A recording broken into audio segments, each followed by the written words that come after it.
Bonjour, ici Thierry, agriculteur d'aujourd'hui. Alors je me trouve ici sur le site Michelin pour le European Driver Championship. Alors on a ici les ensembles derrière qui vont servir donc à cette course.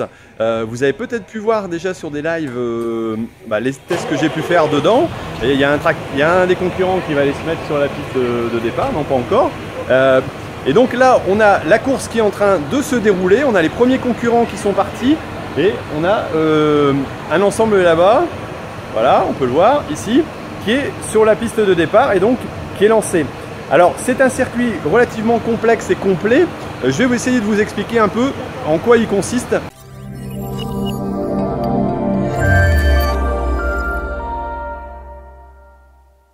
C'est un championnat organisé conjointement entre les établissements Michelin et puis la société John Deere.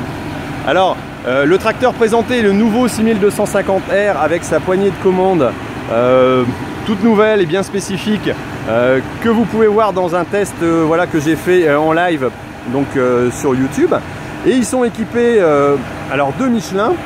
Alors ce sont les nouveaux pneumatiques qui sont les Road Bib, donc plutôt destinés à la route. Un constat qui avait été fait par Michelin, donc c'est que 80% pour certains entrepreneurs, parfois 80% du temps était passé sur la route, donc faire un pneu plus adapté à la route pour limiter la consommation, limiter l'usure. Et donc ils ont choisi de présenter cet ensemble-là. Et ensuite à l'arrière, on a une remorque Josquin, donc type TP de 22 tonnes, équipée elle aussi en pneus Michelin en Cargo X-Bib. Et on a cette course donc qui se prépare. Alors tous les concurrents donc viennent d'Europe, hein. Il y a 16 équipes différentes qui ont été choisies suite à un vote sur les réseaux sociaux.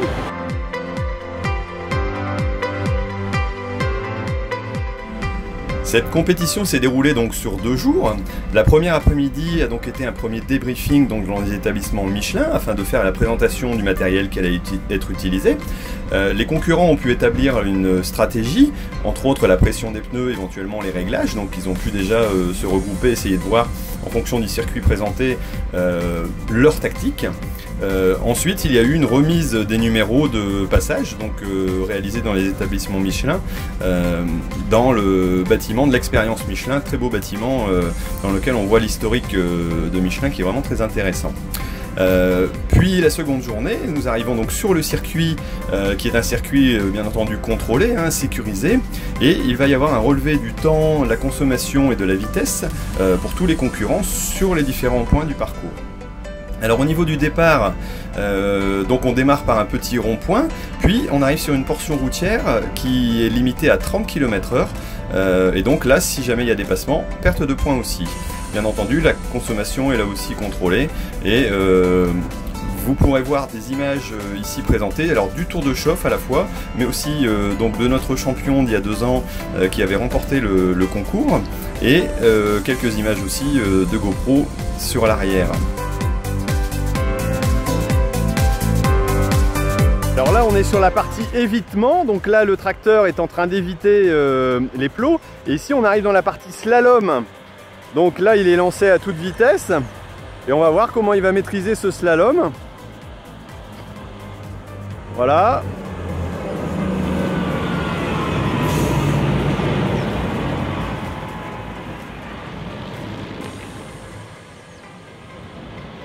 Et ben pour l'instant ça se passe pas trop mal. On voit que le chargement est quand même bien ballotté.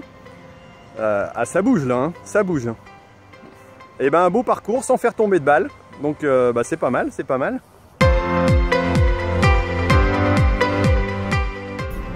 Ensuite nous arrivons à la partie mise à quai qui nécessite donc de faire une marche arrière et une conduite en dextérité et une pause de 5 secondes avant de repartir. Puis vient un circuit route avec là les vitesses maximum, mais attention à faire attention à la consommation, avec une partie aussi de chemin. Nous passons ici en dessous du bâtiment de chez Michelin qui regroupe toutes les études techniques et qui est vraiment impressionnant à visiter.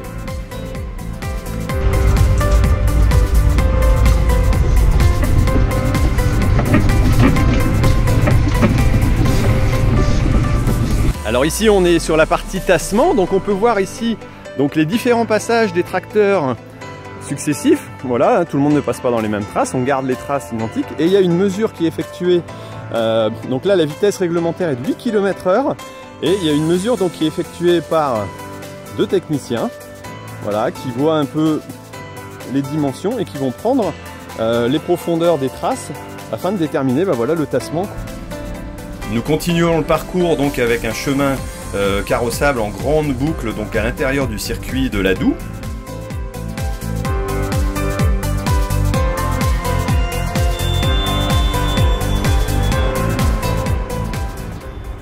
Puis vient la dernière partie qui est routière, identique un peu à une nationale sur laquelle les chauffeurs pouvaient rouler à grande vitesse. Alors c'était vraiment un circuit complet avec quelques difficultés. Et nous voici arrivés à l'arrivée où les concurrents doivent redonner les cartes d'enregistrement afin d'établir les résultats. Nous avons ici donc notre champion qui est un peu déçu d'avoir fait tomber de plots durant son parcours et qui, on va le voir, on le saura un peu après, arrivera quand même à la 4e place, menant la France, j'allais dire, de belle façon. Un petit coucou. Voilà, il remercie aussi sûrement toute l'organisation et le fait que ce soit vraiment bien organisé, qu'on soit bien accompagné. On nous propose des casquettes aussi pour pas subir le soleil, des bouteilles d'eau. Voilà, super organisation, sympa. Donc on arrive au terme de ce championnat et donc je suis avec David Durand, oui. C'est ça, qui est donc second donc arrivé après le premier malheureusement, qui est un Anglais. Oui. Et donc notre concurrent qui avait gagné il y a 2 ans est arrivé 4e, on a su tout à l'heure. Oui. Donc vraiment au pied de podium, c'est vraiment dommage. Mais donc je voulais lui poser quelques questions. Alors déjà lui demander ce qu'il avait eu comme impression au niveau du parcours, comment ça s'était passé, si c'était, j'allais dire, si le circuit paraissait vraiment intéressant, et puis les grosses difficultés que tu as pu rencontrer, quoi. Alors, le parcours était intéressant, oui. Malgré tout, je pense que pour une compétition comme ça, je leur en ai fait part aujourd'hui, il faudrait un petit peu plus de complications sur la longueur du parcours, parce qu'il y a des parties qui sont vraiment roulantes et qui sont très peu compliquées. Ouais, il y avait un circuit très long, voilà. Mais pas forcément de grosses difficultés. Il faudrait un peu plus de petits gymkhana techniques, etc. Peut-être compliqué encore un peu plus, voilà. Même si déjà c'était plus complexe qu'il y a 2 ans. Donc il y a encore... ce serait quand même un peu mieux. Après, mon ressenti très bon. Après, le souci, c'est que c'est un tracteur que je découvrais. Ouais, comme tout le monde d'ailleurs. Voilà, mais oui, mais j'ai pas en plus pas la notion spécialement l'habitude de travailler avec cette boîte à vitesse là. D'accord. Donc voilà, après des nouveaux pneus, où on a essayé d'adapter une pression. Ouais, parce que dans la réflexion, il y avait cette histoire de pression. Donc à refaire, on mettrait peut-être un petit peu plus de pression parce qu'avec la vitesse et tout, on était vraiment limite. Ouais, on voit sur certaines images, c'est impressionnant les pneus, la façon qui se déforme. Mais bon, globalement satisfait. Première participation, découverte du circuit, découverte du tracteur, bon, 2e sur 16e. C'est magnifique. Voilà, on va être content quand même. Magnifique. Oui, et présente-toi un petit peu. Alors toi, tu es agriculteur, c'est ça? Oui, alors moi j'ai plusieurs casquettes. J'ai une petite exploitation, j'ai 70 hectares de céréales. À côté de ça, on fait de l'entreprise de travaux agricoles. Dans quel secteur? Moisson et semis, céréales, blé, maïs. Et j'ai aussi une branche d'activité où on fait du commerce et réparation de machines agricoles. D'accord, ouais, donc dans le secteur agricole, mais un peu en couvrant. J'ai appris en discutant avec toi hier soir, voilà, on a fait connaissance. Tu es un adepte des, peut-être pas des réseaux sociaux, mais des forums essentiellement. Si, des réseaux sociaux. D'ailleurs, si tu es invité aujourd'hui, c'est que tu as été le plus plébiscité en France par rapport à cet événement. Voilà, c'est en partie par ça, puisque voilà, tous les gens qui sont avec moi sur les réseaux sociaux, forums agricoles, Facebook, etc., ont participé et je les en remercie beaucoup parce que l'expérience est quand même très bonne à vivre. Et réseaux sociaux, les forums agricoles depuis pas loin d'une dizaine d'années, Facebook, un peu comme tout le monde maintenant. Mais avec la particularité sur les forums, comme je l'ai expliqué, c'est que voilà, ça ne se résume pas qu'au virtuel. Il y a vraiment des gens. Il y a du concret, il y a des échanges, et puis vous en arrivez à des rencontres physiques avec des événements que vous organisez ensemble, tellement c'est. C'est ça.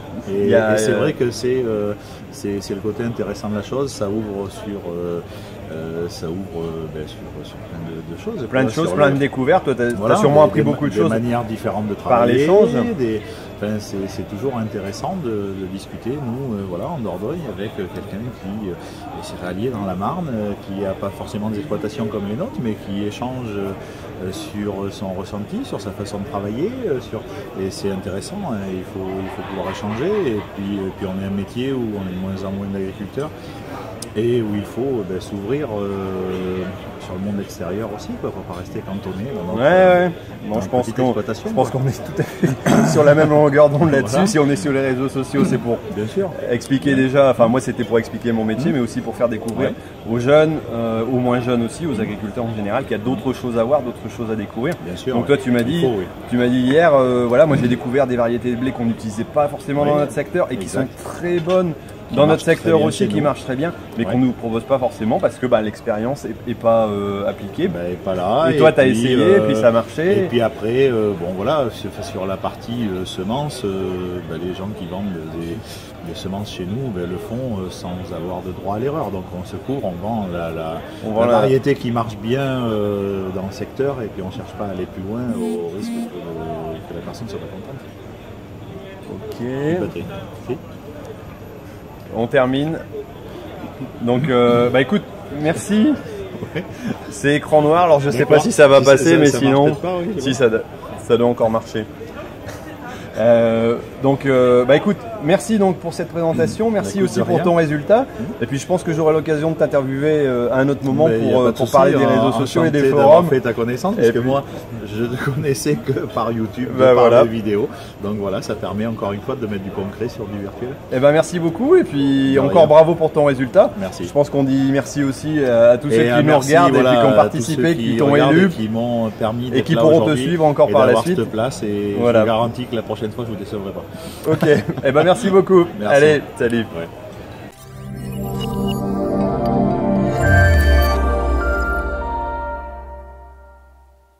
Qu'est-ce qu'ils vont me faire?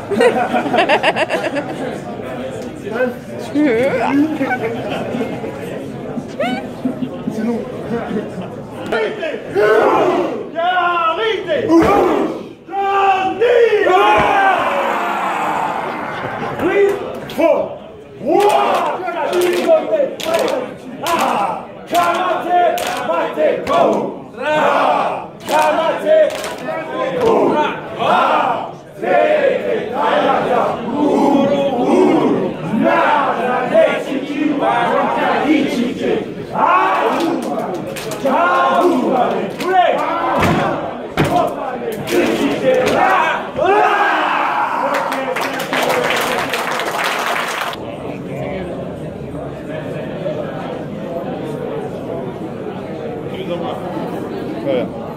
En gros plan.